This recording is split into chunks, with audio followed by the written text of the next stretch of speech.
नमस्कार। आप सब व्यक्ति जो मुझे इस समय देख रहे हैं और आने वाले समय में जब कभी भी इस वीडियो को आप देखेंगे तो आप सभी को मेरा नमस्कार। मैं आज की क्लास को शुरू करूं तो उससे पहले एक जानकारी देना चाहता हूं। ये जानकारी उन स्टूडेंट्स के लिए भी है जो आज कल में मुझे देख लेंगे, और इस जानकारी का फायदा वो स्टूडेंट्स भी उठाएंगे जो भविष्य में कभी भी मुझे देखेंगे। मैं आप सभी से एक बात को लेकर रिक्वेस्ट भी करता हूं और आपको बताने की भी कोशिश करता हूं जी, क्या कीमती सेशन हम शुरू करने जा रहे हैं। एक सेशन शुरू करने जा रहे हैं जिसको हम जीरो से शुरू करेंगे और अंत तक लेके चलेंगे यूट्यूब के ऊपर।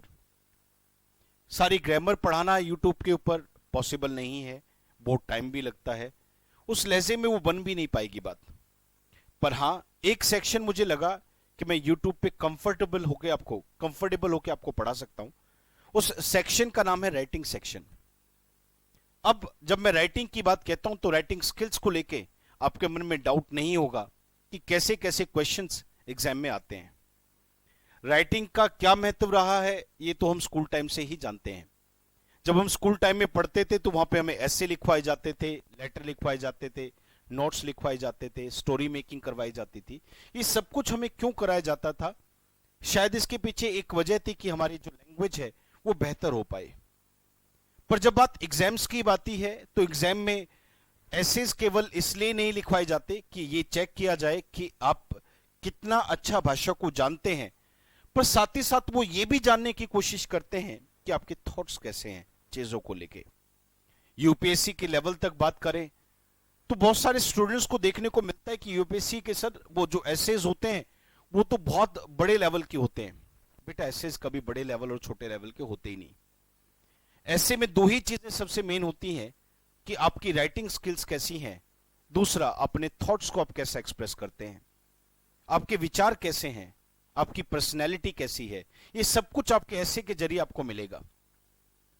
अब मैं चाहता हूं कि आने वाले सेशन के बारे में ये जानकारी अपने दिमाग में रखें कि राइटिंग स्किल्स के अंदर जितने भी सेक्शन होते हैं वो सारे, मतलब जितनी भी बातें होती हैं, मैं एक एक करके आपको सारी की सारी चीजें पढ़ाऊंगा। जब मैं इसको पढ़ाने की बात में आता हूं तो पिछले में कुछ समय से स्टडी कर रहा हूं, मैं देख रहा हूं कि यूट्यूब पर एसेज को लेके क्या पढ़ा है। तो एसेज के बारे में मैंने देखा यूट्यूब पर ज्यादातर ये पढ़ा है कि ऐसे लिखा कैसे जाना चाहिए। उसको आपको बताते वक्त बस ये बता दिया जाता है कि इन चीजों का ध्यान रखना, ये लिख देना और ये मत लिखना वहां पर वो प्रैक्टिकली कहीं पर अप्लाई करके दिखाया गया नहीं है। तो मैं आपके मन के पहले डाउट को क्लियर करना चाहता हूं कि मेरी जो क्लास आएगी अभी, उस क्लास के जरिए मैं आपको ये जरूर बताऊंगा बच्चों क्या करना चाहिए, क्या नहीं करना चाहिए। पर मैं उसके साथ साथ ये भी करूंगा कि इसी बोर्ड के ऊपर पूरा का पूरा एक ऐसे लिखूंगा। मैं उसे लिखता चलूंगा, साफ करता चलूंगा, लिखता चलूंगा, साफ करता चलूंगा। तो आप सभी व्यक्ति अपनी नोटबुक और पेन के साथ बैठिएगा, चीजें लिखते रहना। साथ ही साथ मैं आपको यह भी बताना चाहता हूं कि केवल एक ऐसे आपके बोर्ड पे नहीं आएगा, एक लेटर आपके बोर्ड पे नहीं आएगा। ऐसे बहुत सारे ऐसेज और लेटर्स मैं आपके सामने लिखने वाला हूं। अब बस आप इतना सा करिएगा कि उनको बहुत अच्छे से पढ़ना। साथ ही साथ ये जो मैं सेशन शुरू करने जा रहा हूं, इसको लेके आपके विचार क्या कहते हैं उसको मुझे अलग से कमेंट करके मुझे बताना जरूर। क्या क्या ऐसेज आप चाहते हो वो भी मैं जरूर चाहूंगा कि आप मुझे बताना। पर मेरे पास पहले अपनी लिस्ट है एसेज की, मैं चाहता हूं कि उसको मैं शेयर करूं जिससे हर तरीके का ऐसा आपका कवर हो जाए। जब वो 4 टाइप के हैं, कोई कहता है 2 टाइप के हैं, सब अलग अलग तरीके से एसेज को बताते हैं। पर जब वो लिस्ट में मैं सारे एसेज आपके बोर्ड पे लिख दूंगा, उनके अंदर की ग्रामर आपको लिख के बताऊंगा, चीजों को लिंक करना सिखाऊंगा, how the things are linked up, तो आपको समझ में आएगा। साथ साथ मैं आपको यह भी बताना चाहता हूं कि जो एसेज मैं बोर्ड पे लिखूंगा वो हिंदी में नहीं होंगे, वो इंग्लिश में होंगे। जैसे कुछ एग्जाम में एक चॉइस मिलता है कि आप हिंदी में लिखना चाहो तो हिंदी में लिख दो और इंग्लिश में लिखना चाहो तो इंग्लिश में लिख दो। मेरी जो एसेज की राइटिंग की क्लास होंगी वो सारी की सारी इंग्लिश में होंगी, यानी कि मैं इंग्लिश की राइटिंग स्किल्स आपके साथ शेयर करने वाला हूं।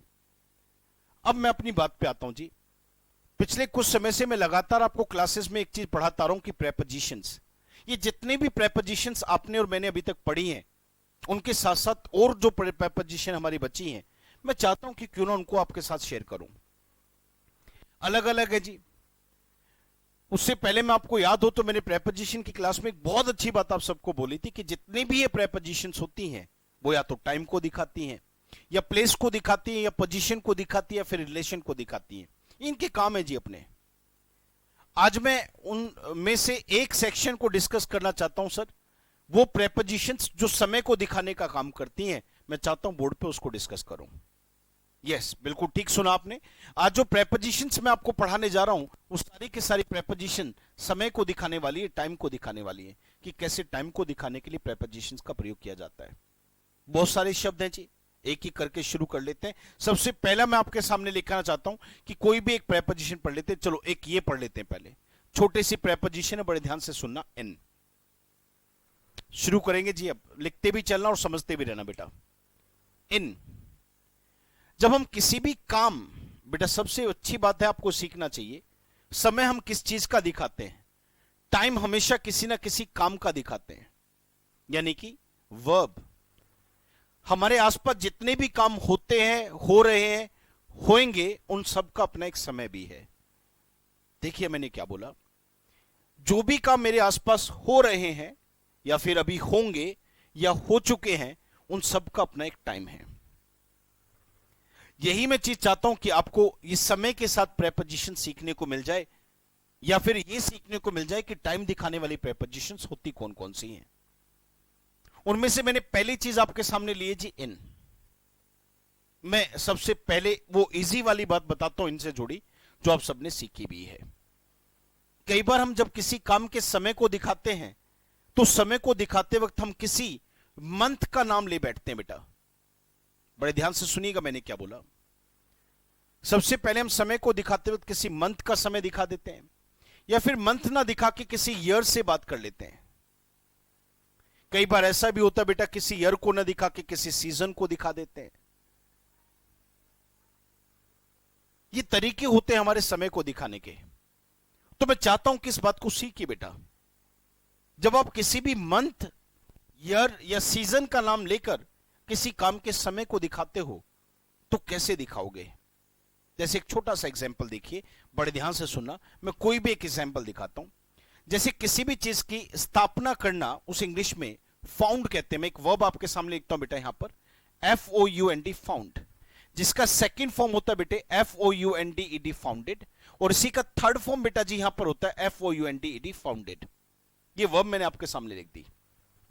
फाउंड, फाउंडेड, फाउंडेड करके एक वर्ब लिखिए, जिसका मतलब स्थापना करना होता है, किसी भी चीज की फाउंडेशन रखना होता है। अब जिस सेंटर में मैं रोहतक में पढ़ाता हूं, उसकी स्थापना कभी ना कभी तो की गई होगी। अब देखिए बेटा, यहां पे एक काम है, चीज की स्थापना करना, सेंटर की स्थापना करना। तो जरा ध्यान से देखिए मैंने कैसे एक सेंटेंस बनाने की कोशिश की है यहां पर, कि माय सेंटर, सेंटेंस को देखते चलना बेटा। माय सेंटर वॉज फाउंडेड, और यहां पर मैं आपके सामने देखिए क्या लेके आता हूं, एक मंथ का नाम लेके आता हूं, जून 2017, सॉरी 2018। अब इस सेंटेंस को समझने की कोशिश कीजिए। माय सेंटर वाज फाउंड जून 2018। अब आपको मैं केवल ये नहीं बताना चाह रहा कि मेरा सेंटर 2018 में बनाया गया, बल्कि आपको यह भी बताना चाह रहा हूं कि सेंटर की स्थापना 2018 में किस मंथ के अंदर हुई। अब देखिए यहां पर एक महीने का नाम लेते हुए मैं समय दिखाने की कोशिश कर रहा हूं, और जब ऐसा किया जाता है कि एक मंथ, ईयर, सीजन, इस तरीके से कोई सेंचुरी का नाम लेते हुए किसी काम के समय को दिखाने की कोशिश की जाए, तो बहुत अच्छा तरीका होता है कि वहां पर आपके सामने एक वर्ड लगा दिया जाए, जिसको हम कहते हैं इन। तो माय सेंटर वाज फाउंडेड इन 2018 भी हो सकता था, यानी कि मैं चाहता तो ऐसे लिख देता कि माय सेंटर वाज फाउंडेड इन 2018, ये भी बिल्कुल ठीक होता। और कहने के लिए मैं ये भी कह सकता हूं my centre was founded in June 2018, यानी कि किसी मंथ, किसी सीजन, किसी सेंचुरी या फिर किसी ईयर की मदद से आप किसी भी काम के समय को दिखाना चाहें, तो उसके लिए आप इन जैसे शब्द का प्रयोग करते हैं। जैसे एक छोटा सा एग्जांपल और देखिए। अब जैसे आप, बहुत सारे बच्चे मुझसे पूछते हैं कि सर आपकी क्लासेस हमारी कब चलेंगी, तो देखिए अब छोटा सा एग्जांपल है, our classes will start, our classes will start, और यहां पर मैं आपके सामने लिखना चाहता हूं कि भाई जुलाई। अब हमारी क्लासेस कब शुरू होंगी? जुलाई में शुरू होंगी। अब देखिए, जिस तरीके से मैं दिखा रहा हूं समय को, वो एक मंथ का नाम लिया है, और मंथ का नाम है तो अब डाउट आपके मन में बिल्कुल नहीं रहा होगा कि यहां पे मुझे इन लगाना चाहिए। तो our classes will start in July, ये बिल्कुल ठीक सेंटेंस है। तो पहली बात आपके दिमाग में डली कि जब हम कभी भी किसी काम के समय को दिखाते किसी मंथ की वजह से, मदद से, सॉरी, किसी ईयर की मदद से, कोई सेंचुरी है, कोई ईयर सीजन है, इनकी मदद से दिखाया जाएगा तो आपको प्रेपोजिशन इन लगानी है। ये बात आपके सामने यहां आती है। अब अगली बात देखिए, इन कब आता है बेटा, इनका दूसरा समय के लिए क्या प्रयोग होता है। बड़ी इंपॉर्टेंट बात है जी, यहां से आपके एग्जाम में क्वेश्चन कई बार घुमाकर दे दिया जाता है। मैं आपको पहले समझाता हूं कि करता क्या है। हम कई बार इनकी मदद से एक टाइम पीरियड को दिखाते हैं।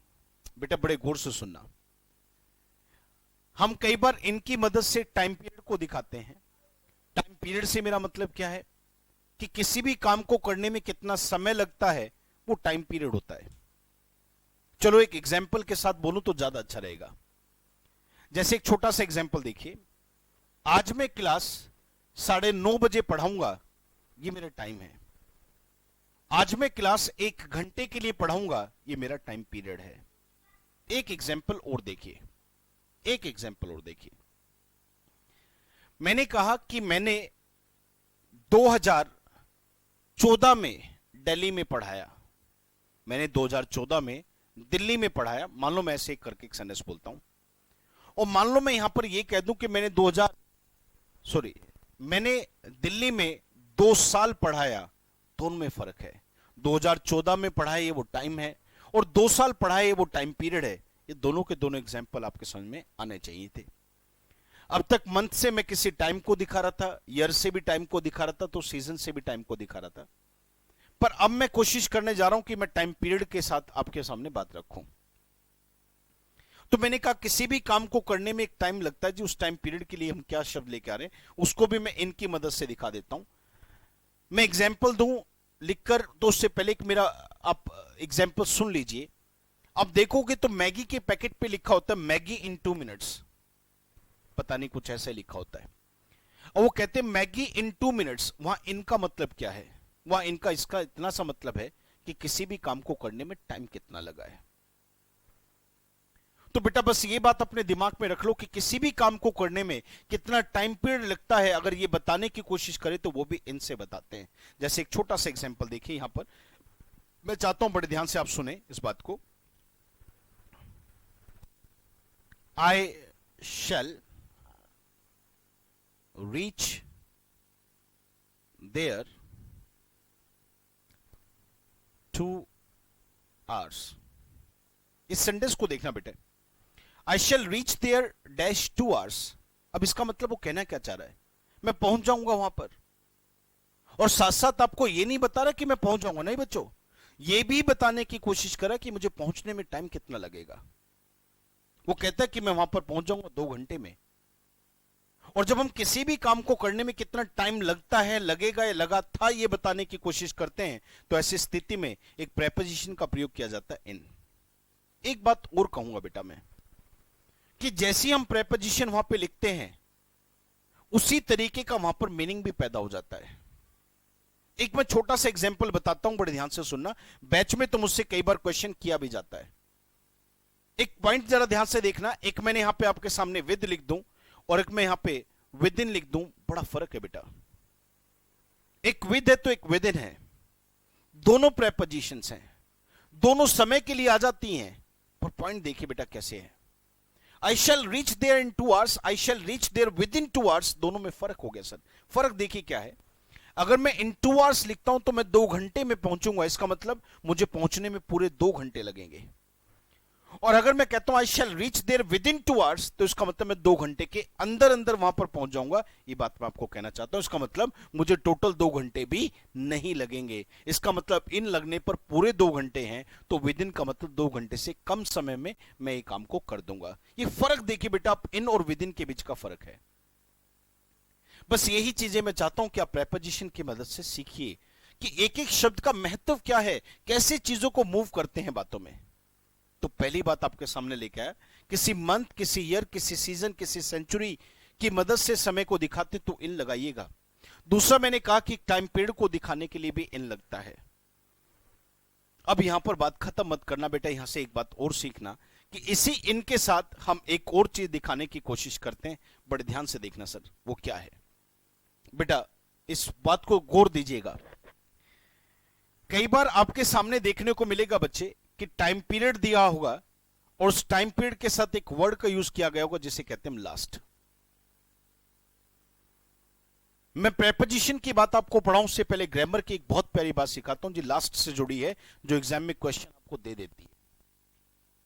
इस बात को समझने की कोशिश करना, डाउट आए तो बेझिझक फिर मुझसे पूछ लीजिएगा, मैं जवाब भी इसका दे दूंगा आपको। लास्ट के साथ टाइम भी आता है और टाइम पीरियड भी आता है। अब मैं आपकी नॉलेज चेक करूंगा बेटे, मैंने क्या कहा, लास्ट के साथ टाइम भी आता है तो टाइम पीरियड भी आता है। मैं इस तरफ लिखूं तो ज्यादा अच्छा रहेगा। मुझे आप बताइएगा कि कौन सा टाइम है और कौन सा टाइम पीरियड है। सबसे पहले मैं सोचने का मौका दूंगा, लिखकर आप सोच लीजिएगा, जवाब भी मुझे कमेंट में बता दीजिएगा, मैं जान जाऊंगा। मैं लिखता हूं बेटे, बड़े ध्यान से देखो सर, ध्यान देंगे। एक मैं आपके सामने लिखता हूं यहां पे संडे, और मैं यहीं पर आपके सामने लिखता हूं 3 डेज। अब मेरा आपसे क्वेश्चन देखिए क्या है, यहां जो लास्ट लिखा है, अगर इस लास्ट वाले शब्द को मैं संडे के साथ लिखूं तो यहां मैंने लास्ट से टाइम को दिखाया या टाइम पीरियड को दिखाया। अगली बात देखिए, अगर इसी लास्ट जैसे शब्द को मैं 3 डेज से पहले लिख दूं तो यहां पर मैंने टाइम को दिखाया, टाइम पीरियड को दिखाया। मुझे लगता है, महसूस होता है आपकी काबिलियत को देखते हुए कि आप इसका जवाब दे सकते हैं। सोचिए, कमेंट के साथ मुझे बताना जरूर। लास्ट के साथ अगर मैं संडे लगा दूं तो क्या है, टाइम दिखा रहा है या फिर टाइम पीरियड दिखा रहा है। और वहीं पर अगर लास्ट के साथ मैं 3 डेज लगा दूं तो टाइम है, टाइम पीरियड है। जवाब आपका आ गया होगा, मन में आ भी गया होगा। मैं आपका चेक भी कर लेता हूं कमेंट्स के साथ। अब मुझे देखना, अगर मैं लास्ट के साथ संडे देखता हूं तो यह बात सच है बच्चों, ये टाइम है। और वहीं पर अगर मैं लास्ट के साथ 3 डेज देखता हूं तो यह बात क्लियर है कि टाइम पीरियड है। एक बार और एग्जांपल सुन लो टाइम और टाइम पीरियड के बीच का। मैं 8:30 बजे टीवी देखता हूं, मैं 8:30 बजे टीवी देखता हूं, आप सब फील कर पा रहे होंगे कि टाइम है। मैं 1.5 घंटे के लिए टीवी देखता हूं तो यहां पर भी आप सब व्यक्ति फील कर पा रहे होंगे कि टाइम पीरियड है। बस यही बताना चाह रहा था बेटा, लास्ट से हमने दिखाया किसको, टाइम को दिखाया या टाइम पीरियड को दिखाया, ये आपको सोचना चाहिए था। इंपॉर्टेंट बात क्या है बेटा, वो देखिए, मैं आपके सामने लिख के दिखा देता हूं बेटा, इन दोनों वर्ड को ही लिखूंगा और क्या इंपॉर्टेंट है। देखिए बेटा, लास्ट संडे, और वहीं पर मैं आपके सामने लिखता हूं बेटा लास्ट 3 डेज। अच्छी बात ग्रामर की देखिए, क्या एग्जाम में यहां से क्वेश्चन आता है, अगर किसी भी काम के समय को दिखाते वक्त लास्ट के साथ टाइम आ जाए तो कभी भी आपको आर्टिकल द का प्रयोग नहीं करना होता। वहीं पर जब किसी भी काम के समय को दिखाते वक्त टाइम पीरियड हो और उस टाइम पीरियड से पहले आप लास्ट लगाते हो तो हमेशा ध्यान देना है, ऐसी स्थिति में आर्टिकल द का होना इट्स अ मस्ट। अब देखिए, यही इंपॉर्टेंट है आपके लिए सीखना कि यही क्वेश्चन आपके एग्जाम के लिए आएगा। यहां मैं लास्ट लगाता हूं तो गलत है, और यहां पर मेरे पास सॉरी, यहां लास्ट के साथ द लगाता हूं तो गलत है, और यहां पे लास्ट के साथ द आना चाहिए। यही एग्जाम की बात है जो आपको सीखनी है बेटा। लास्ट के साथ टाइम है या टाइम पीरियड है, ये इंपॉर्टेंट सी बात है आपको सीखने लायक। तो किसी भी काम के जब हम समय को दिखाते हैं और वहां पे लास्ट करके टाइम को दिखाते हैं तो आर्टिकल द कभी मत लगाना। और जब हम किसी काम के समय को दिखाते हैं और टाइम पीरियड की मदद से दिखाते हैं और वहां लास्ट लगाते हैं तो फिर आपको आर्टिकल द जरूर लगाना है। ये इंपॉर्टेंट सी बात आपके दिमाग में आनी चाहिए थी। अब पॉइंट क्या बेटा जी, वो देखिए, पॉइंट बड़े गौर से सुना बेटा। मैंने अभी आपके सामने बताया कि किसी भी काम को करने के लिए कितना टाइम पीरियड लगता है उसको बताने के लिए मैं इनकी मदद ले सकता हूं। पर मैं आपके सामने एक नए सेक्शन को, इंपॉर्टेंट सी बात को एक शेयर करना चाह रहा हूं, बड़े ध्यान से देखना कि कई बार आपको, अभी तो मैंने बताया लास्ट से पहले द कब आता है और द कब नहीं आता। डाउट आ जाए तो फिर दोबारा से सुन लेना या फिर मुझसे कमेंट करके पूछ लेना। बड़े ध्यान से सुनिए बेटा, मैं आपके सामने एक सिचुएशन रख रहा हूं, द लास्ट कोई भी 2 months, the last 2 months, the last 2 months, अब पिछले 2 महीने में, यहां पर देखिए द लास्ट 2 months का मतलब पिछले 2 महीने, और मैंने द लास्ट 2 months से पहले क्या किया, यहां पे एक प्रेपोजिशन लगा दी इन, और जब लास्ट के साथ टाइम पीरियड दिया और वहां पे प्रेपोजिशन इन आ जाए तो इसका मतलब क्या होता है और ये कब आता है, इसका जवाब सुनिए आप। जब कोई भी एक काम, बड़े ध्यान से सुना बेटा, जब कोई भी एक काम हो चुका है, कैसे, जैसे देखो आप देख पा रहे होंगे कि यहां पर एक काम चल रहा है, और अब आप एक बात देख पा रहे होंगे कि काम हो चुका है। जब आपको यह दिखाई दे कि कोई काम हो चुका है और जो काम हुआ है उसको होने में कितना टाइम लगा है, अगर मैं ये बताने की कोशिश करूं तो उसको दिखाने के लिए मैं इस कंसेप्ट का यूज करता हूं। एक बार फिर सुनो, ऐसे सुन लो। जब हम सामने वाले व्यक्ति को यह बताने की कोशिश करें कि पिछले कुछ समय में क्या हुआ है, तो एक कंसेप्ट आता है ये वाला, जिसकी मदद से इस बात को कहा जाता है। अब आप सोचोगे जी क्यों, कैसे इसकी जरूरत पड़ती है।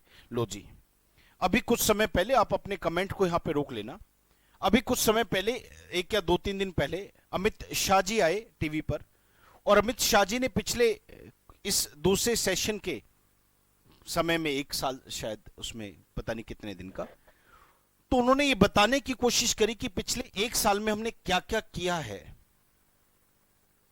पिछले 1 साल में हमने क्या क्या किया है।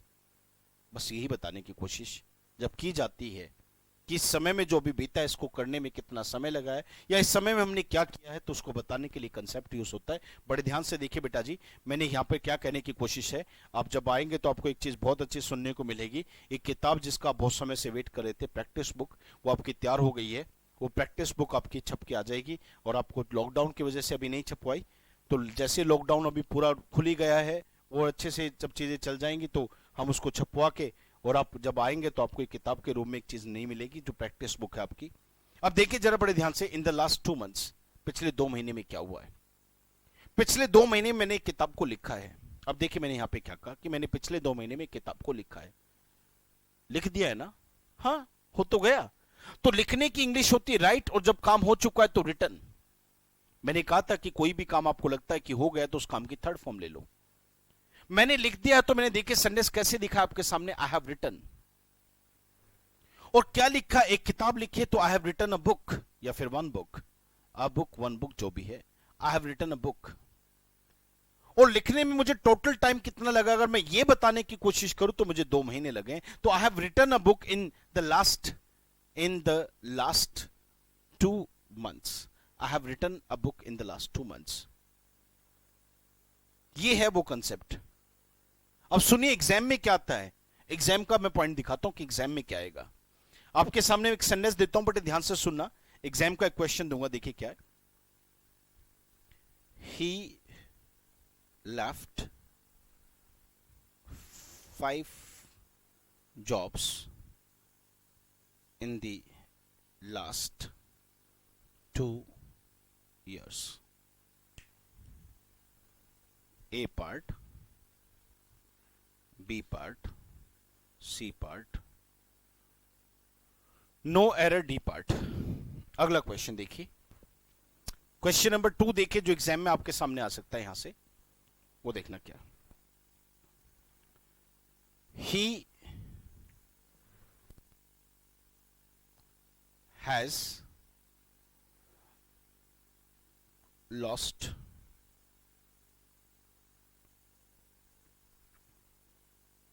5 kg weight in last 15 days, no error. अब देखिए बेटा, मैं इसको भी एग्जाम का हिस्सा बना देता हूं, A part, D part, sorry, C part, B part और ए पार्ट। बेटा एक बहुत इंपॉर्टेंट सी बात है, जब भी आप कभी भी एक बात को पढ़ते हैं एग्जाम में, पता नहीं आप ध्यान देते हो नहीं देते हो, पर जो बच्चे वैसे पढ़े हैं वो मैं उम्मीद करता हूं कि इस बात को बड़े अच्छे से जानते होंगे कि जब कभी भी हम एक सेंटेंस में किसी काम को रखते हैं, किसी वर्ब को रखते हैं, तो मैं एक बहुत अच्छी बात कहता हूं कि वर्ब दो तरीके से बदलती है।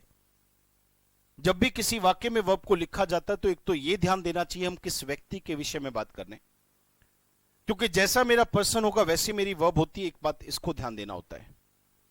दूसरा पॉइंट आपके सामने जो क्या है, जब हम किसी भी सेंटेंस में किसी काम को रखते हैं तो वहां पे समय का भी ध्यान हमें देना चाहिए, क्योंकि जैसा मेरा टाइम होगा वैसी मेरी वर्ब होगी। ये बहुत इंपॉर्टेंट सी बात है, आपको आनी चाहिए। जैसा मेरा टाइम होगा वैसी मेरी वर्ब होगी, ये बात भी आपको आनी चाहिए। बड़े ध्यान से सुनिए। तो देखिए सेंटेंस की बारीकी जरा समझ के देखना। एक तो यहां मैंने लिख दिया, एक यहां मैंने लिख दिया। दोनों सेंटेंस में कमी देखिए क्या है। पहले वाले सेंटेंस को अगर मैं इसको देखता हूं तो इस सेंटेंस में कमी थी क्या, कि जब भी कभी इन द लास्ट करके टाइम पीरियड दिया होता है तो ऐसा तब किया जाता है जब हम किसी भी काम के बारे में यह बताने की कोशिश करते कि जो काम हुआ है उसको करने में कितना समय लगा है। पर ध्यान दीजिए बेटा इस बात पे कि इन द लास्ट करके जब टाइम पीरियड लिखा होता है तो उसमें जो भी काम होता है वो काम हो चुका होता है। और हमने सीखना चाहिए कि जब कोई काम हो जाता है तो वो थर्ड फॉर्म के साथ आता है, हैवेस को लिखते हुए। यहां पर अगर मैं ध्यान से देखूं तो लेफ्ट जो है वो लीव की सेकंड फॉर्म है। लीव लेफ्ट, लेफ्ट करके अगर वो थर्ड होती तो बगल में हैवेस हेड जरूर लेती ना। इसके बगल में have and has and head है, तो यहां से क्लियर होता है कि कम से कम ये आपकी जो वर्ब यहां लिखी है वो सेकंड फॉर्म है। पर मेरे पॉइंट में एक बात और आती है कि इन द लास्ट करके आए तो क्या करना था बेटा, कुछ नहीं करना था, ही को देखते हुए हैज लगाना था, मेरा वाक्य ठीक हो जाता। अगर मैं ऊपर वाले सेंटेंस में देखूं तो यहां कमी क्या है मेरे पास, यहां लास्ट करके टाइम पीरियड जो दिया है उसमें मैंने गलती ये कर दी कि लास्ट के साथ जब टाइम पीरियड आता है तो आर्टिकल द जरूर मांगता, जो कि नहीं था। तो इस सेंटेंस में गलती आर्टिकल द की थी, तो उसमें आर्टिकल को ना देखते हुए यहां पे क्वेश्चन में गलती थी, तो हैवेस की गलती थी। तो इसका आंसर ए था, ठीक होने पर हैज लगाना था। इसका आंसर आपका सी था, तो ठीक होने के लिए आपको द लगाना था। ये आपके पास अगली बात आ गई। अब मैं चाहता हूं कि बेटा आप और अगली बात सीखिए, इसी से जुड़ी डाउट आए तो बेटा बिल्कुल पूछिएगा। मैं अगला पॉइंट आपको सिखाने की कोशिश करता हूं, जब आप देते रहिएगा बेटा। इनको चीजों को ज्यादा से ज्यादा सुने बेटा, शेयर करें। हमें भी अच्छा तब लगता है जब आप अपने मन के विचारों को कमेंट के थ्रू बताते हैं और चीजों को आगे तक पहुंचाने की कोशिश करते हैं। हर आदमी का एक होता है जी ड्रीम, ज्यादा से ज्यादा लोगों के साथ काम करना। मेरा भी है, आपका भी आगे भविष्य में जाके बनी जाएगा। अगली बात मैं आपके सामने शेयर करता हूं, तो बड़े ध्यान से देखिएगा बेटा। किसी भी एक डे को देखो बेटा, कोई भी हमारा जो डे होता है, अगर उस डे को देखे तो उसके टुकड़े बने होते हैं बेटा, बड़े ध्यान से सुनना। एक डे के 4 टुकड़े हमारे नॉर्मली होते हैं।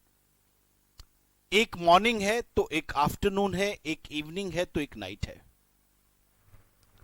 मॉर्निंग, आफ्टरनून, इवनिंग और नाइट, ये 4 टाइम में एक हमारा दिन बटा होता है जी। तो एक डे को हम मॉर्निंग में बांटते हैं, इवनिंग में बांटते हैं, आफ्टरनून में बांटते हैं, नाइट में बांटते हैं, ये बात सच है।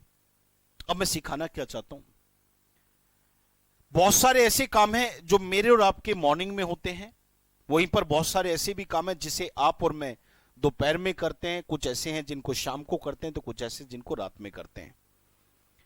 अब मैं आपको बताना क्या चाहता हूं बेटा जी, वो देखिएगा। मैं एक सेंटेंस आपके सामने देखिए क्या लिखता हूं। I go for walk, I go for a walk, और मैं यहीं पर आपके सामने लिख के आता हूं evening.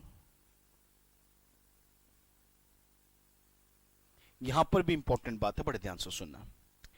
I go for a walk dash evening. अब यहां पर जरा ध्यान से देखिए, मैं आपको बताने की क्या कोशिश कर रहा हूं कि शाम में मैं घूमने के लिए जाता हूं। I go for a walk dash evening. अब सीखना क्या है बेटा वो देखिए, बात ध्यान देना बेटा।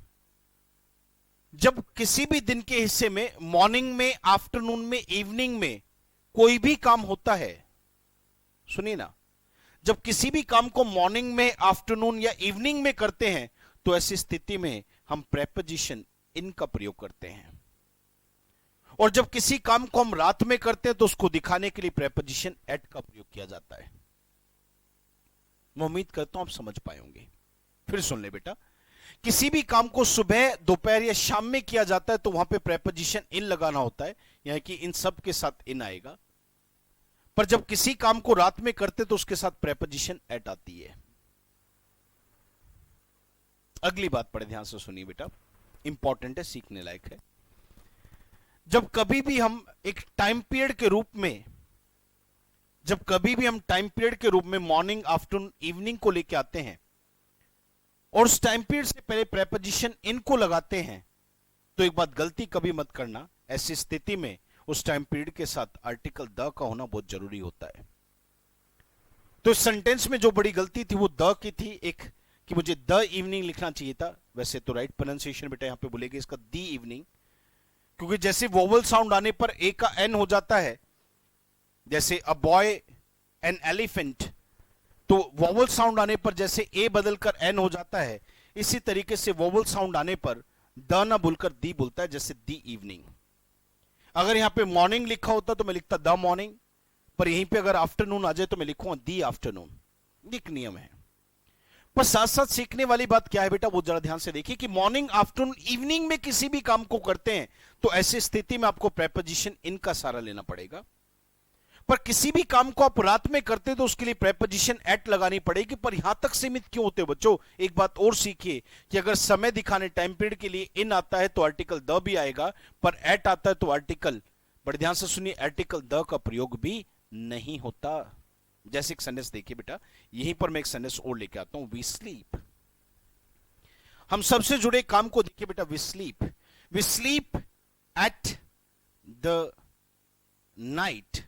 ये कहना बिल्कुल गलत होगा, क्योंकि कहते हैं कि जब हम टाइम पीरियड को एट की मदद से दिखाते तो वहां पे कभी भी आर्टिकल द का प्रयोग नहीं होता, पर वहीं पर अगर टाइम पीरियड को आप इनसे दिखाते तो आर्टिकल द जरूर होता है। अगर मैं यहां द न लगाऊं तो ये वाक्य गलत हो जाएगा। सही वाक्य होगा I go for a walk in the evening, क्योंकि इवनिंग में वोवल साउंड है तो मैं दी बोल रहा हूं।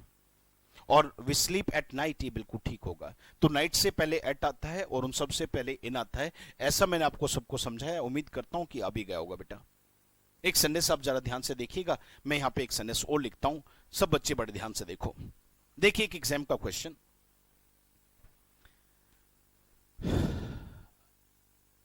आई took a nap in afternoon yesterday. I took a nap, बेटा टेक अ नैप का मतलब होता है नींद की झपकी लेना। टेक अ नैप बोल दो, कैट नैप बोल दो, ये सारे वर्ड होते हैं। तो I took a nap, catch 40 wings भी होता है। आई took a nap in the afternoon या इन आफ्टरनून। अब सब जानते हैं कि टाइम पीरियड को दिखाने के लिए अगर इन लगाए तो उसके साथ आर्टिकल द का प्रयोग होता है, पर यहां पे आफ्टरनून में वोवल साउंड है तो मैंने इसलिए बोला दी आफ्टरनून। तो I took a nap in the afternoon yesterday, मैंने कल दोपहर में एक नींद की झपकी ली। ये वाक्य आपको दिखाई भी देता होगा। उम्मीद करता हूं समझ में आया होगा कि बिल्कुल कैसे ये सेंटेंस बना है। क्या मैं उम्मीद कर लूं इस बात को क्लियर है आपको? डेफिनेटली क्लियर होना चाहिए। अब मैं आपको और लेके चलता हूं जी, बड़े ध्यान से सुनिएगा। एक पॉइंट और समझाता हूं बेटा। जो दिन का मैंने आपके सामने लिखा, ये बड़े हिस्से थे, फिर छोटे कौन से होते हैं? चलो मैं इसी के अंदर के छोटे हिस्सों को निकालता हूं, बड़े ध्यान से देखना। Dawn, noon, dusk, midnight, lunch time, dinner time. आप देखोगे तो ये कुछ समय के लिए, बहुत थोड़े समय के लिए आने वाले टाइम पीरियड है। डाउट हो तो मैं क्लियर कर देता हूं बेटे। डॉन वो टाइम होता है जिस समय सूर्य उदय होता है, और नून वो टाइम होता है जो दोपहर में बिल्कुल सूर्य सर पर होता है। डस्क वो टाइम होता है जब सूर्य छिप रहा होता है।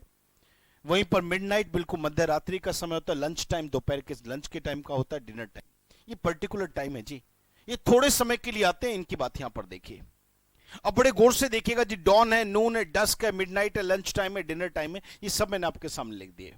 अब जैसे एक छोटा सा एग्जांपल देखिए, वी, एक सेंटेंस में लिखता हूं आपके सामने, we must wake up in the dawn. We must wake up in the dawn.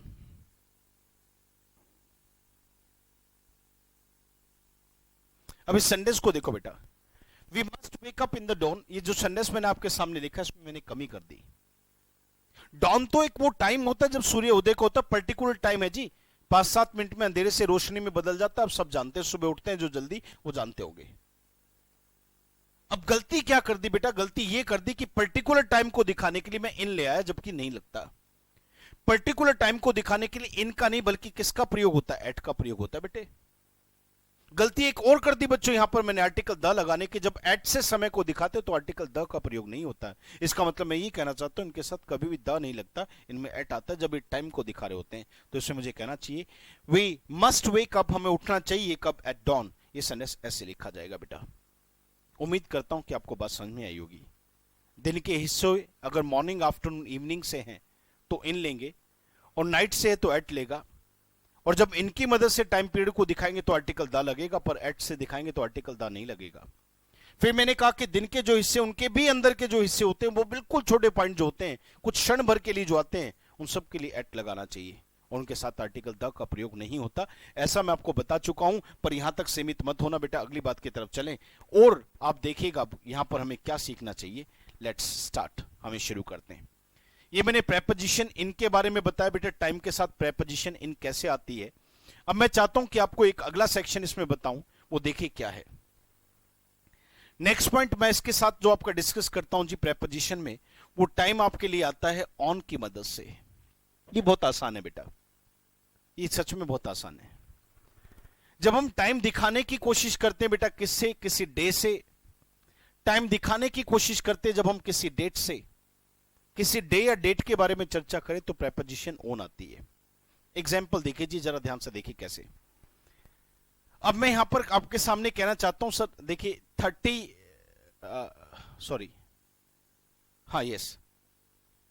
30th जून।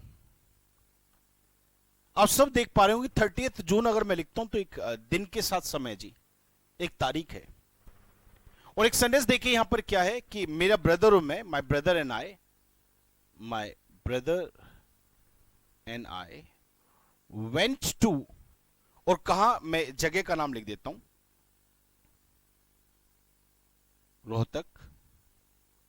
बेटा एक बात और है, जून में जब क्लासेस शुरू होंगी तो आपके एक टेंशन को हमने निकाला है कि जैसे कि अभी हमारे पास वो जो जगह थी वो छोटी थी, उसमें बच्चे बैठते थे तो बहुत कंजस्टेड फील करते थे, दोनों हॉल जो मिला के थे। पर अब हमने जो नया हॉल लिया वो काफी बड़ा है, उसमें आप बहुत आराम से बैठ पाओगे ना, एक दूसरे से टच होंगे आप, और बहुत आराम से आप बैठ पाएंगे। हमने बड़ा हॉल लिया है, वही सेंटर के पास, वही क्लास के पास, आपको कहीं दूर भी नहीं जाना है, क्योंकि आपका स्वास्थ्य हमारे लिए बहुत मायने रखता है बच्चों, आपकी सेफ्टी हमारे लिए बहुत मायने रखती है। तो स्पेशल ये चीज देखते हुए कि आपको ज्यादा स्पेस चाहिएगा, आपको वही डिस्टेंस बनाना पड़ेगा, तो उसके लिए हमने एक बड़ा स्पेस ले लिया है। ये आपको मैं बताना चाह रहा था। My brother and I went to Rohtak dash 30th June. अब देखो बेटे, आपको ये तो पता चल गया कि हम कहां गए थे, पर आपको ये नहीं पता चल पाया कि हम कब गए थे। अब जब हम रोहतक गए थे तो 30th जून को गए थे, तो मैंने टाइम भी आपको बता दिया, और 30th जून की मदद से जो टाइम बताने की कोशिश कर रहा हूं वो एक डेट है। किसी डे या डेट को दिखाते तो बेटा उससे पहले प्रेपोजिशन ऑन का प्रयोग होता है, ये बात आपके दिमाग में आनी चाहिए। जैसे एक सेंटेंस और देखिए बेटा, my birthday falls on 20th अप्रैल। अब मेरा जो बर्थडे है वो 20th अप्रैल को आता है, तो मैंने यहां पे ऑन लगाया बेटा, क्योंकि कोई क्या है बेटा, ये हमारी डेट है। तो डे और डेट, जैसे एक छोटा सा एग्जांपल देखिए, मैंने यहां पे क्या कहता हूं, एक सेंटेंस और देखिए, I called on him on Sunday. मैं उससे संडे को मिलने गया, तो यहां पे कॉल ऑन का देखिए, कॉल ऑन का मतलब मुलाकात करना होता है, और ऑन लगा के मैंने संडे लिखा है। तो ये ऑन क्यों आया, क्योंकि मैं यहां पे तारीख नहीं बल्कि किसी डे से अपने काम के समय को दिखा रहा हूं। तो बेटा जब डे और डेट का प्रयोग करते तो ऑन जैसे शब्द का प्रयोग होता है। ऐसा मैं चाहता हूं कि आप सीख लेना चाहिए, तो आपको उम्मीद करता हूं कि बात क्लियर हुई होगी बेटा। तो डे और डेट को दिखाने के लिए ऑन आता है, नो डाउट एट ऑल। अब मैं आगे बढ़ता हूं बेटा जी, और अगली बात आपको समझाने की कोशिश करता हूं, आप सब बड़े ध्यान से सुनते चलें। इनको बनाकर देखे बेटे, आसपास जो भी काम आप करते हो वो किस तरीके से उनका समय दिखाते हो, सेंटेंस बना के लिखोगे तो ज्यादा अच्छा रहेगा। कई बार हम कोशिश करते सामने वाले व्यक्ति को कि घड़ी का समय दिखाते हुए हम शुरुआत कर देते हैं समय बताने की। जैसे एक छोटा सा एग्जांपल देखिए, यहां पर जरा ध्यान से देखना। रात के सोने की इंग्लिश होती गो टू बेड। रात के सोने की इंग्लिश जो होती है उसे बोलते हैं गो टू बेड। टाइम आपके सामने लिख देता हूं जी, मेरा टाइम जो रहता है वो अराउंड, या यही कह दूं तो ज्यादा अच्छा रहेगा कि 12:30 AM। ये टाइम मैंने आपके सामने जो लिखा है ये सोने का टाइम है मेरा, 12:30 बजे। इस टाइम पे मैं सोता हूं जी। जरा गौर से देखिए, जो टाइम दिखाने के लिए मैंने यहां पे शब्द लिया वो घड़ी का समय है।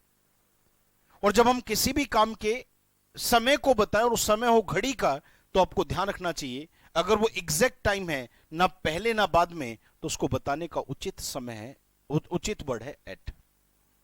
जैसे संडेस देखिएगा बेटे, I go to bed at 12:30 AM daily, यानी कि मैं रूटीन से रोज 12:30 बजे सोता हूं। तो घड़ी के समय को दिखाने के लिए एट लगता है, नो डाउट एट ऑल, आपके दिमाग में भी आनी चाहिए। पर ध्यान रखना बेटे, घड़ी का समय अगर एट से है तो बिल्कुल शार्प टाइम है, बिल्कुल शार्प टाइम है, शार्प टाइम है। ये बात आपके दिमाग में आनी चाहिए थी।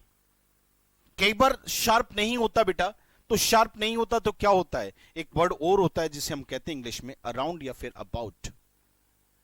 अगर मैं यहीं पे कहता कि I go to bed around 12:30 AM और यहीं पे कहता है go to bed about 12:30 AM, तो जरा ध्यान से देखिए, अराउंड और अबाउट आने का मतलब लगभग है। होने के लिए इसका मतलब ये भी कि मैं 12:15 बजे सो जाता हूं, होने के लिए भी कि 12:35, 12:40 और बोले 1, ये भी टाइम मेरा हो सकता है। तो फिक्स होने पर एट है, तो लगभग होने पे अराउंड और अबाउट जैसे शब्द का प्रयोग होता है। ये बात आपके दिमाग में आनी चाहिए थी। उम्मीद करता हूं बेटे ये बात समझ में आई होगी। समय दिखाने के लिए और क्या प्रेपोजिशंस आती हैं, मैं चाहता हूं कि अब अगली बात को हम डिस्कस करें। वैसे तो इनके अपने बहुत सारे यूज हैं, वहीं पे ऑन के अपने बहुत सारे यूज हैं, वहीं पर आपके सामने एट के बहुत सारे यूज हैं। मैंने वो नहीं पढ़ा है, वो पढ़ाऊंगा। अभी मैं समय के साथ चल रहा हूं तो मैं ऐसे ही चलता जा रहा हूं जी। बड़े ध्यान से सुनना, एक क्वेश्चन आपके दिमाग में डालूंगा जी, बड़े गौर से सुनेंगे अब आप। देखिए क्या, नेक्स्ट पॉइंट की तरफ आता हूं बेटा जी। क्वेश्चन आने पर आप जरूर पूछना मुझसे। Let's have next point. एक वर्ड होता है बेटे अनलेस, तो वहीं पर एक वर्ड होता है आपके सामने अनटिल, या फिर वर्ड होता है बेटा टिल। एक अनलेस होता है तो उसी के साथ साथ एक वहीं पर अनटिल होता है, एक वहीं पर टिल होता है। मैं चाहता हूं कि इसको मैं बता दूं। एक बहुत अच्छी बात है कि आपका अनटिल और अनलेस जो वर्ड, सॉरी अनटिल और टिल जो वर्ड होता है ये टाइम के लिए आता है, और जो आपका वर्ड होता है अनलेस, ये कहीं ना कहीं आपके कंडीशन को दिखाने का वर्ड होता है। बेटे कंडीशन और टाइम में फर्क क्या होता है, बड़े ध्यान से सुनना, बड़ा इंपॉर्टेंट बात है, समझना जरूर। मैं एक एग्जाम्पल बनाता हूं। इस एग्जाम्पल को मैंने एक समय में अपने बैच में भी दिया 1-2 बार। मैं चाहता हूं कि आज इस एग्जाम्पल को एक बार रिपीट करूं। जैसे कि ये बात सच भी है, मेरे स्टूडेंट जो पढ़ते हैं मेरे पास और इस वीडियो को देख रहे हैं वो जरूर इस बात को बताएंगे कि हमारे यहां पर एकेडमी में होता क्या कि जब भी कोई एग्जाम आता है नजदीक, तो हमेशा उस एग्जाम के अनुसार हम क्लासेस लगाते हैं। इसका मतलब मैं ये कहना चाहता हूं कि हमारे दिन में एक टाइम हम हमेशा खाली रखते हैं अपने उन स्टूडेंट्स के लिए कि अगर आप कभी भी आपका कोई एग्जाम नजदीक आ जाए तो उसके 10 दिन पहले आपकी क्लासेस शुरू हो जाएं, जिससे कम से कम आप जब एग्जाम में जाके बैठो तो आपको दिक्कत ना आए। वो सारी मेन बातें हम बैच में एक बार डिस्कस कर लें, जो पढ़ के जा चुके उनको रिवीजन मिल जाए, इसी उद्देश्य के साथ वो बैच शुरू किया जाता है। अब मान लो मैं यहां पर एक बात देखिए, जरा जरा गौर से सुनना बेटा। मैंने कहा कि हमारे यहां पे जितने भी स्टूडेंट्स हैं उनके लिए हम एक बैच बनाएंगे और वो बैच फ्री होगा। सुनते चलना बेटा। जब मैंने कहा वो बैच फ्री होगा तो सभी बच्चे बोले ठीक है सर, बहुत बढ़िया बात है सर। पर मैंने कहा उस बैच को लेने की कंडीशन है, सुनना, मैंने कहा उस बैच को लेने की कंडीशन है। बच्चे बोले सर क्या? मैंने कहा कंडीशन इतनी सी है कि वो 100 नंबर का पेपर होगा, 100 मार्क्स का पेपर होगा, और उसमें से जो बच्चे 80 मार्क्स लेके आएंगे या 80 से ज्यादा लेके आएंगे उन्हीं को उसमें बैठने की इजाजत मिलेगी। अब देखिए, जो बच्चे उसमें 80 या 80 से ज्यादा का स्कोर करेंगे केवल वही बच्चे उस बैच को ले पाएंगे। अब ये बताइए मुझे, ये एक कंडीशन है या एक टाइम है? इससे ये पता चला कि बैच आप कब ले पाओगे यानी कि कब का मतलब किस समय पर ले पाओगे या किस शर्त के आधार पर आप बैच ले पाओगे। मुझे उम्मीद है कि आप में से सुनने वाले हर बच्चे के दिमाग में बात चली गई होगी, सर ये तो कंडीशन है, टाइम नहीं है। अगर 80 या 80 से ज्यादा का स्कोर होगा तो बैच मिलेगा, नहीं होगा तो बैच नहीं मिलेगा। हो गया जी डन। हमने बच्चों को पेपर ले लिया जी, 1000-1500 जो बच्चे हमारे पास आते हैं सबका पेपर ले लिया। पेपर लेने के बाद अब अगली बात सुनते रहना बेटा, पेपर ले लिया और पेपर लेने के बाद अब जो बच्चों का स्कोर था 80 से अबव का, उनको हमने बैच दे दिया, बैच शुरू हो गया। बैच के चलते 3 ही दिन हुए थे, तो 3 दिन के बाद एक बच्चा मेरे से पूछता है, बोलता है सर ये बैच कब तक चलेगा। कहता है बच्चा कि सर ये बैच कब तक चलेगा, तो दे मेरा जवाब देखिए। मैंने कहा जब तक आपका एग्जाम नहीं हो जाता। बच्चा पूछता है सर ये बैच हमारा कब तक चलेगा, तो मेरा जवाब सुनिए। मैंने कहा जब तक आपका एग्जाम नहीं हो जाता तब तक ये बैच चलेगा। तो मुझे एक बात का जवाब दीजिए बेटा, जब तक आपका एग्जाम नहीं हो जाता तब तक ये बैच चलेगा, यहां मैं क्या दिखाने की कोशिश कर रहा हूं बेटा? क्या मैं टाइम बता रहा हूं या प्योर कंडीशन दिखा रहा हूं? यही चीज आपको समझानी थी। देखिए मैं यहां पे क्या कहता हूं, इस सेंटेंस को देखना बेटा। इफ यू सॉरी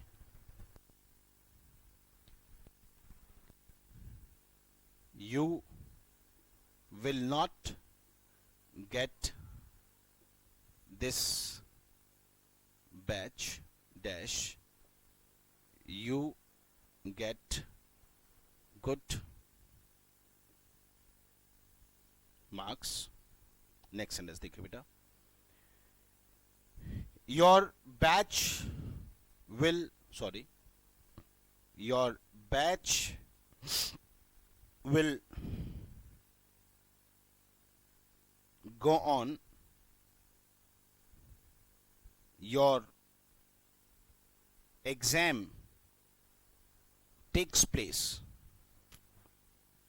और आपके पास ऑप्शन है दोनों के लिए बेटा, इन दोनों के ऑप्शन है आपके पास, यहां पर मैं लिख देता हूं, अनलेस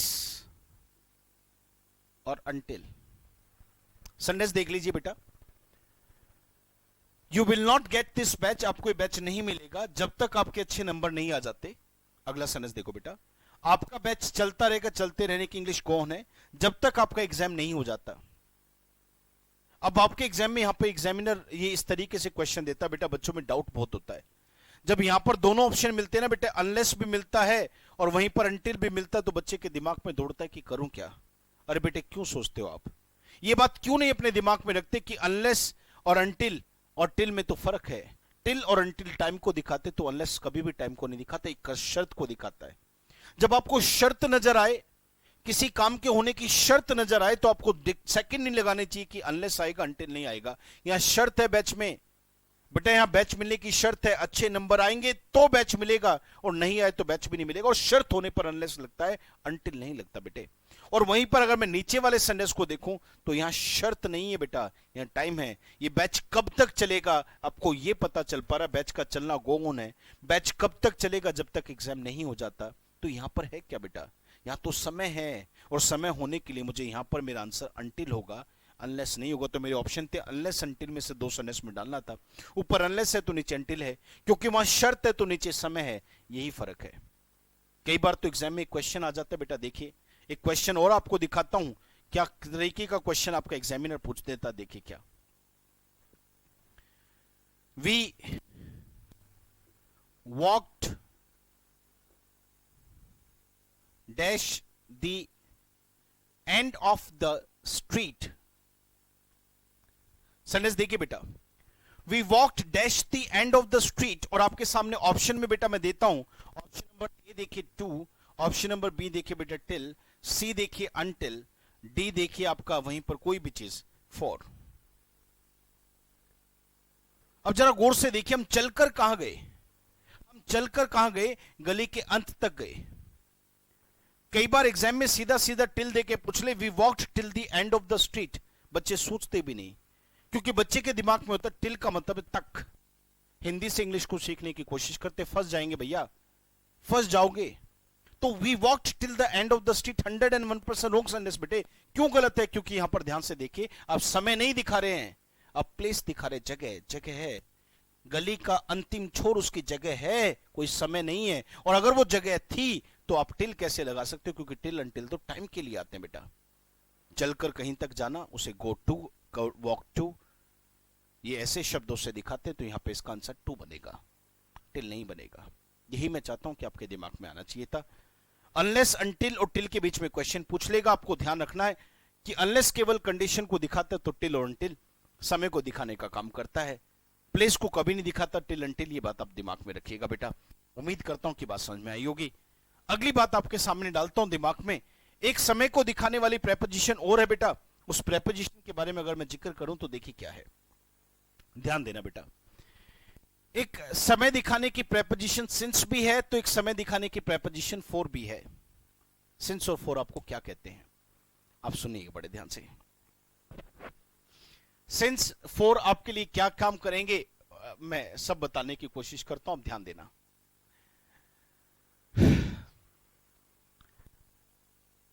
दोनों टाइम के लिए आते हैं, डाउट भी नहीं। अच्छा, सिंस के अपने कई सारे काम है साहब, फोर के भी अपने कई सारे काम है, उनमें से टाइम दिखाने का काम करते हैं, बात सच है। बड़े ध्यान से सुनना। सिंस जो है वो हमारा एक स्टार्टिंग पॉइंट को दिखाता है, स्टार्टिंग पॉइंट को दिखाता है, तो वहीं पर आपका फोर जो है केवल टाइम पीरियड को दिखाता है, टोटल टाइम को दिखाता है, टोटल टाइम। एक स्टार्टिंग पॉइंट है तो एक टोटल टाइम है। अब ये कैसे है, इसका एग्जांपल सुनिएगा बेटे, बड़े ध्यान देना। लो जी, आप एक एग्जांपल को देखिए। सेंटेंस ऐसे देखिए, my centre has been in Rohtak dash 2018। My center has been in Rohtak dash 2 years। वैसे 2 साल अगले महीने में होंगे, ये बात है अलग, परसेंटेज समझेंगे बेटा, समझाना था तो एग्जांपल दे दिया। जब मैं किसी भी सेंटेंस को हैव बीन या हैज बीन की मदद से लिखता हूं तो सेंटेंस में बताने की और भी मतलब है, उनमें से हो सकता है कि मैं बताने की कोशिश कर रहा हूं कि तब से लेके अब तक। यह सी बात सच है कि हैव बीन और हैज बीन का मतलब ये होता है तब से लेके अब तक, और भी मतलब होता है जी, पैसिव भी फॉर्म होती है।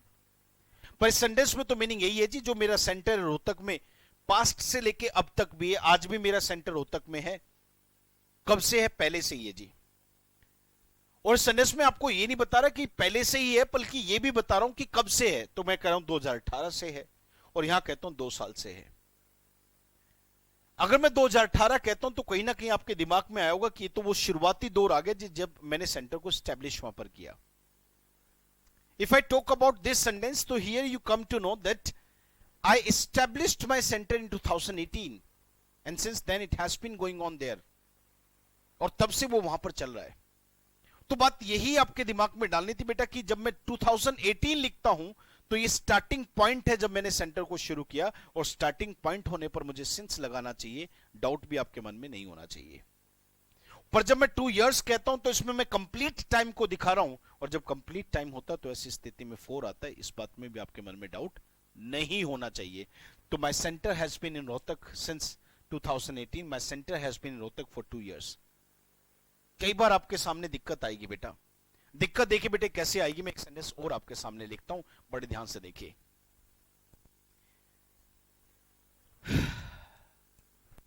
We have been at home dash a long time। अब हम घर पर है, वी आर एट होम, पर आज से नहीं बल्कि पहले से ही है, तो we have been at our home. पर कब से है, बहुत लंबे समय से है। अब देखिए बेटा, गौर देखना बात पे, जब मैं अ लॉन्ग टाइम कहता हूं तो आपको यह तो पता चलता है कि हम घर पे हैं काफी लंबे समय से, पर आपको अ लॉन्ग टाइम कहने से क्या यह बताने की कोशिश कर दी मैंने कि कब से हैं। अ लॉन्ग टाइम से यह तो पता चला होगा कि घर पे रहते हमें काफी लंबा समय हो गया, पर आपको यह बिल्कुल नहीं पता चला होगा कि यह रहना कब शुरू किया। पर अगर मैं इस लॉन्ग टाइम की जगह में इसको पूरा निकाल दूं बेटे, इस लॉन्ग टाइम की जगह में केवल केवल आपके सामने लिख दूं मार्च, तो मार्च वो मंथ है जिसमें हमने घर पे रहना शुरू किया और आज भी घर पे ही है। अगर केवल मैं मार्च कहता तो यहां पे मुझे सिंस लगाना चाहिए था, पर अ लॉन्ग टाइम कहता हूं तो क्या सिंस आएगा? नहीं आएगा बेटा। अ लॉन्ग टाइम कहने की वजह से मुझे कहीं ना कहीं यहां पर फोर लगाना चाहिए, फॉर अ लॉन्ग टाइम। बहुत सारे एग्जामिनर गलती कर मतलब बच्चे गलत कराते हैं एग्जाम में, सिंस अ लॉन्ग टाइम को कभी गलत नहीं कहते, जो कि गलत होता है। तो फॉर अ लॉन्ग टाइम आना चाहिए बेटा। ये उम्मीद करता हूं बात समझ में आई होगी। तो फोर क्या करता है बेटे? टाइम पीरियड को दिखाता है, सिंस केवल शुरुआत को दिखाता है। ये बात आपके दिमाग में आ जानी चाहिए थी। उम्मीद करता हूं बात क्लियर हुई होगी। आगे देखिए बेटा, नेक्स्ट बात आपके दिमाग में डालता हूं, देखिए क्या। अभी एक क्वेश्चन बच्चे ने मेरे पास भेजा था, मैं एक बार वो लिख देता हूं, देखिए क्या। He has been ill dash many days. तो बच्चा मेरे से कहता है प्रदीप सर, किताब में आंसर इसका फोर दे रखा है, किताब में इसका आंसर फोर दे रखा है, तो क्या किताब में इसका आंसर सिंस नहीं होना चाहिए था? मैं कहता हूं बेटे कैसी बात करता है, मैनी डेज का मतलब है बहुत सारे दिनों से। तो इससे ये कब पता चला कि रहना मतलब उसकी बीमारी की शुरुआत कब हुआ? ये कहां पता चला वो बीमार कब से है? हाँ ये जरूर पता चल गया कि बीमार चलने वाला काम कितने दिन से, बहुत दिनों से। तो शुरुआत नहीं है बेटा, इसलिए मुझे सिंस नहीं लगाना चाहिए, मुझे फोर लगाना चाहिए और मेरा वाक्य ठीक हो जाएगा। तो सेंटेंस देखिए ना बेटे कैसे, he has been ill for many days, ये सेंटेंस ऐसे लिखा जाएगा तो बिल्कुल ठीक सेंटेंस होगा। उम्मीद करता हूं बेटे समझ में आया होगा। एक पॉइंट और बताना चाहता हूं, अभी तो और भी वर्ड है, पर मैं चाहता हूं कि आज इतना, क्योंकि इतना ही आप डाइजेस्ट कर पाएंगे। अगली क्लास का वेट करना बेटा, अगली क्लास हमारी जो होगी वो ऐसे से जुड़ी होगी, वो ध्यान दीजिएगा। बच्चों के मन में डाउट आता है सर सिंस और फ्रॉम में क्या फर्क होता है? ये दोनों ही स्टार्टिंग पॉइंट को दिखाते हैं।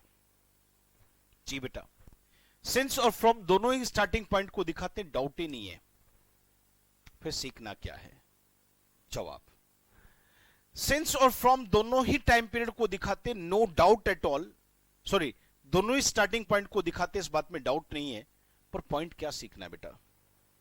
सिंस जो, अब यहां ध्यान देना बेटा, सिंस जो आता है वो आता है पास्ट टू प्रेजेंट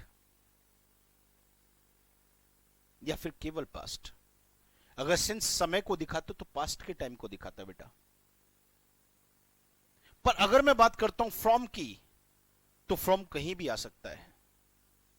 अगली बात देखिए, सिंस के साथ टाइम पीरियड होता है तो फ्रॉम के साथ केवल शुरुआत होती है, टाइम पीरियड नहीं होता। जैसे एक सेंटेंस देखिए बेटा, I have been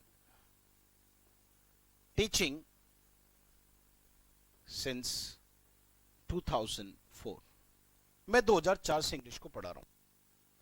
I been teaching since 2004। अगर मैं सिंस ये लिखता हूं ऐसे करके, तो एक बात आपके दिमाग में दौड़नी चाहिए बेटा, मैं यहां पर केवल 2004 को नहीं दिखा रहा, बल्कि मैं 2004 से लेकर आज 2020 तक को दिखा रहा हूं। सेंटेंस पढ़ो बेटे एक बार फिर दोबारा से, I been teaching English since 2004। तो इस सेंटेंस में मैं केवल 2004 को नहीं दिखा रहा बेटा, बल्कि मैं दिखाने की कोशिश कर रहा हूं 2004 से लेकर अब तक मैं इंग्लिश को पढ़ा रहा हूं। पर देखिए, I started my classes in Rohtak from 18th जून 2018। मैंने 18 जून 2018 से अपनी क्लासेस को रोहतक में शुरू किया था। मेरा पहला बैच आया था 9:30 से लेकर 11 का रोहतक में। I started my classes in Rohtak from 18th जून 2018, यानी कि 18 जून 2018 से मैंने अपनी क्लासेस को शुरू किया था। इस वाक्य में फ्रॉम लगाए, सिंस में लगा नहीं सकता बेटा, क्योंकि यहां मैं केवल यह बताने की कोशिश कर रहा हूं कि शुरुआत कब, तब से लेके अब तक नहीं।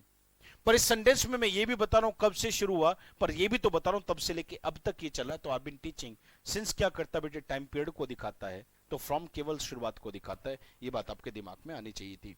उम्मीद करता हूं बात समझ में आई होगी बेटा। एक सेंटेंस और देखिए, सिंस केवल पास्ट के लिए आता, फ्रॉम कहीं भी आ जाएगा जी। एक सेंटेंस और दिखाता हूं, बड़े ध्यान से देखिए, we shall start our classes from June. हम अपनी क्लासेस को जून से शुरू करेंगे। अब यहाँ पे फ्रॉम देखिए क्या है, ये आपको शुरुआत दिखा रहा है कि क्लासेस कब से शुरू होंगी, जून से शुरू होंगी। उम्मीद करता हूँ बात समझ में आई होगी। सिंस केवल पास्ट के लिए आता है, टाइम पीरियड को दिखाता है, फ्रॉम कहीं भी आ सकता है, ये केवल शुरुआत को दिखाता है। इतना मैं इसमें कहना चाहता था।